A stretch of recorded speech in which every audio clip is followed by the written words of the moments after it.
মাঝখানে আমি দীর্ঘ অনেক দিন আমি দেশের গান গাওয়া ছেড়ে দিয়েছি। অনেকে রিকোয়েস্ট করলো আমি গাইতাম, যদিও দেশের উপর তো রাগ করা যায় না।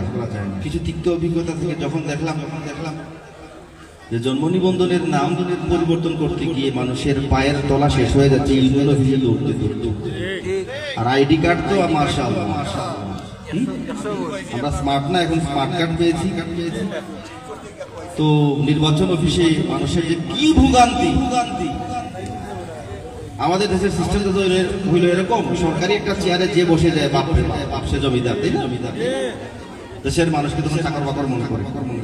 এসব একটা অনেক একটা অভিমান ছিল, কিন্তু আসলে দেশটা তো আমাদের, তাই না? আমরা আমাদের দেশকে ভালোবাসি। এই দেশকে ধ্বংস করেছে ওই তথাকথিত কিছু রাজনীতিবিদ নামক চোর ডাকাতরা, তাই না? আল্লাহ রাব্বুল আলামিন এই চোর ডাকাতগুলোর হাত থেকে আমাদের দেশকে হেফাজত করুন, বলি আমিন।